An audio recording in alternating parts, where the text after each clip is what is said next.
Olá, tudo bem? Que bom que você está por aqui. Esse é o momento nosso de reflexão da Palavra de Deus e eu gostaria de compartilhar com vocês nessa manhã uma meditação acerca do tema Vida Abundante. Uma das formas mais efetivas de nós lermos a Bíblia é quando nós assimilamos o drama da situação do que o texto ou a narrativa está inserida. E eu quero convidar você a ler comigo no Evangelho de João, capítulo de número 7, versículos 37 em diante. No último dia, o grande dia da festa, levantou-se Jesus e exclamou: Se alguém tem sede, venha a mim e beba. Quem crer em mim, como diz a Escritura, do seu interior fluirão rios de água viva.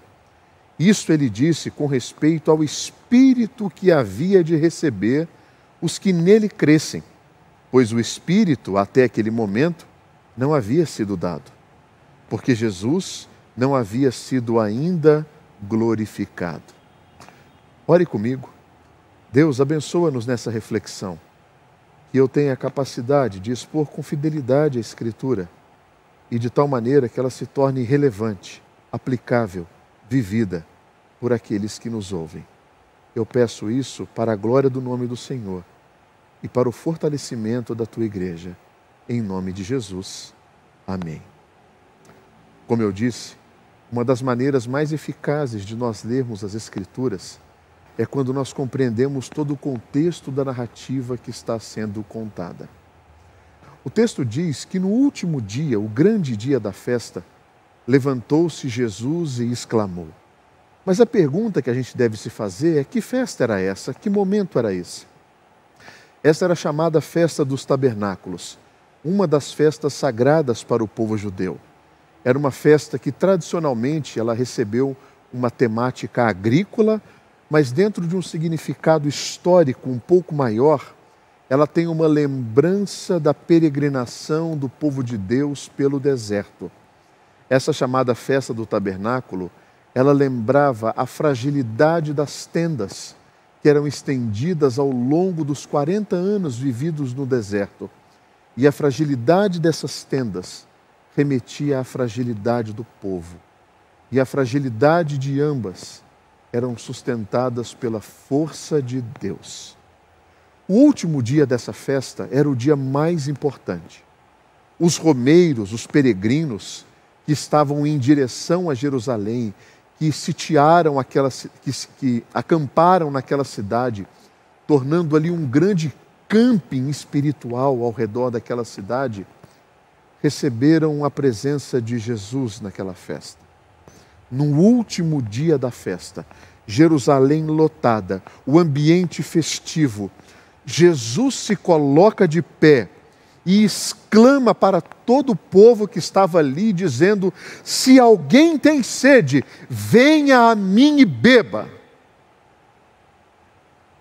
Certamente as palavras de Jesus provocou um silêncio nas pessoas que estavam ao redor dele, impactadas por aquele gesto, não simplesmente o gesto de se colocar de pé, mas de exclamar para as pessoas o fato de que se alguém tem sede, venha saciar essa sede em mim, disse Jesus.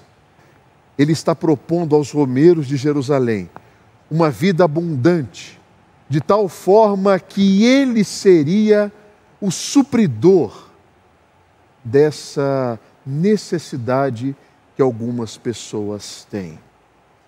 Jesus estabelece nesse texto alguns princípios e algumas características de quem deseja ter uma vida abundante. O primeiro princípio é o princípio do desejo. Se alguém tem sede. O convite de Jesus não é para todas as pessoas. Ele não diz: todos vocês venham beber em mim. Jesus estabelece aqui um princípio do desejo. Se alguém tem sede. Gustavo, mas você acha que nem todas as pessoas têm sede? Não. Nem todas as pessoas têm sede. Alguns de vocês que estão me ouvindo nesse momento moram em um país extremamente evoluído economicamente. Um país onde as pessoas têm uma ótima qualidade de vida, boas oportunidades de trabalho, boas oportunidades de desenvolvimento financeiro, uma educação incrível. Muitos de vocês conhecem pessoas que talvez trabalham com vocês, extremamente bem-sucedidas, que moram em belas casas, têm bons empregos, bons carros, ótimo plano de saúde. E talvez num domingo pela manhã, tomando um belo café da manhã, será que elas se perguntam: eu tenho sede de Deus? Muitos não carregam essa sede. Mas Jesus diz que o princípio primeiro para uma vida abundante é desejo. Se você tem sede.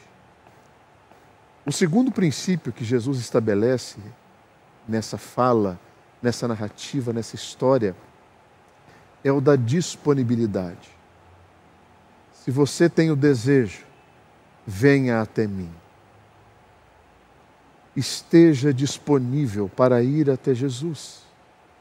Jesus deixa claro que existe uma fonte, e essa fonte está disponível para aqueles que têm sede. Uma fonte que jorra vida, vida abundante sobre aqueles que têm desejo. Muitas vezes nós temos desejo e muitas vezes nós buscamos outras fontes. O profeta Jeremias disse o seguinte: espantai-vos disto, ó céus, horrorizai-vos, ficai estupefatos, diz o Senhor, porque males cometeu o meu povo e a mim me deixaram. Deixaram um manancial de águas vivas e cavaram cisternas rotas que não retêm a água. A tradução livre da Bíblia, feita pelo pastor Eugene Peterson, ele fala o seguinte: cavaram cisternas que vazam, que parecem verdadeiras peneiras. As cisternas no Oriente Médio não são os nossos poços artesianos. Nós cavamos poços que brotam água. As cisternas eram cavadas a fim de armazenar água da chuva. E muitas vezes, se ela não tivesse um bom sistema de isolamento, um sistema de vedação, aquela água que era armazenada e que sustentava essas famílias era escoada pelo solo. O que Jesus está oferecendo é uma fonte de água viva a jorrar para a eternidade. Jesus Cristo disse em Mateus, no capítulo 20, no versículo 28 do capítulo 11, vinde a mim, todos vós que estáis cansados e sobrecarregados, eu vos aliviarei. Buscar-me-eis e me achareis, quando me buscardes de todo o vosso coração. Você tem o desejo, você tem disponibilidade. Agora vem o terceiro princípio, o princípio da condicionalidade. Que princípio é esse? Quem crer em mim, como diz a Escritura. Jesus estabelece uma condição clara para a crença e o envolvimento de homens e mulheres com Ele. Ele estabelece o princípio de que só é possível crendo segundo diz a Escritura Sagrada. Nós vivemos numa época muito subjetiva. Nós vivemos num momento em que o desejo das pessoas se sobrepõe às verdades da Escritura Sagrada. Nós criamos deuses ao nosso bel prazer, que se adequam a nossas próprias realidades. Muitos creem em um Deus que não existe segundo a Escritura Sagrada. Muitos creem num Jesus que não existe segundo a Escritura Sagrada. Jesus estabelece um princípio da condicionalidade. Só pode saciar a sua sede aqueles que têm desejo e aqueles que acreditam em Jesus, no Jesus, conforme relata as Sagradas Escrituras.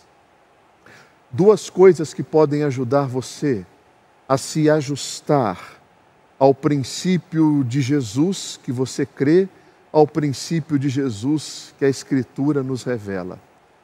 O primeiro deles, creia no Cristo, que é o seu Salvador pessoal, aquele que morreu pelos seus pecados, aquele que entregou a sua vida, aquele que verteu o seu sangue para que você tivesse vida, aquele que recebeu os seus pecados para que você tivesse perdão. Esse é o Cristo revelado nas Escrituras Sagradas. O Cristo Salvador, pessoal. Jesus não salva a nação, Jesus não salva um povo, Jesus não salva um país, Jesus salva indivíduos que se tornam um povo de Deus.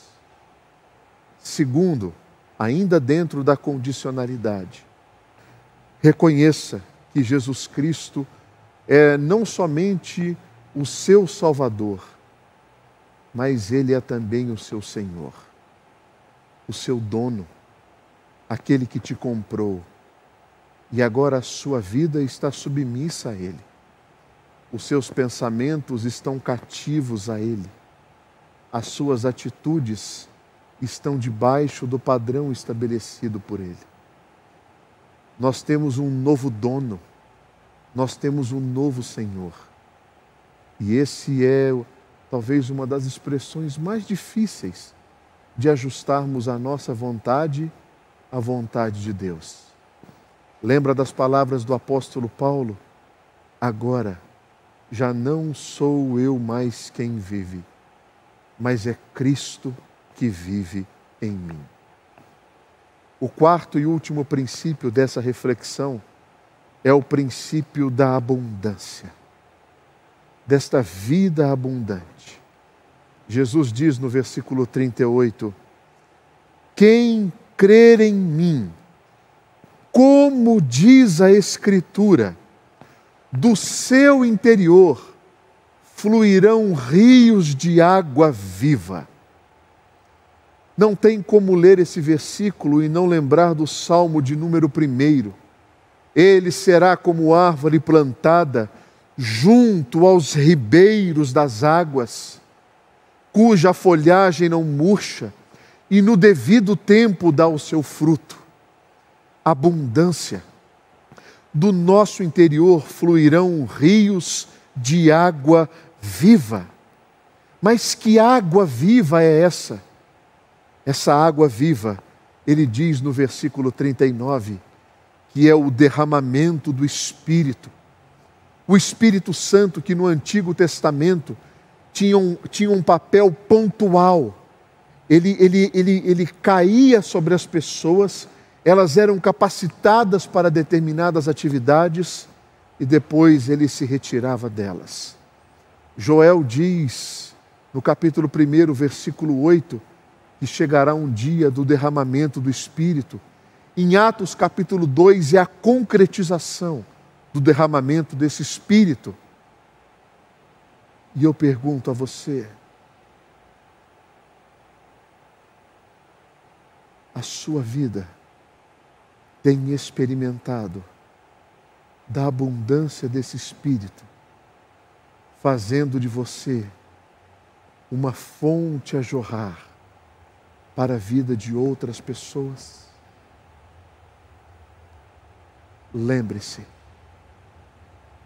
em Jesus Cristo, havendo desejo, havendo disponibilidade, havendo a condicionalidade de crer no Cristo revelado nas Escrituras Sagradas, a sua vida pode ser transformada de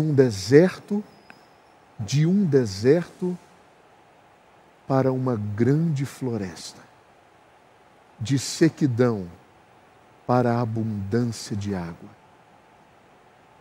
Vida abundante. É isso que Jesus nos oferece. Você está cansado de viver na sequidão? Venha até Jesus e Ele satisfará esse desejo, esse anseio por abundância, por presença, por vida, por espírito na sua vida. Que Jesus te abençoe.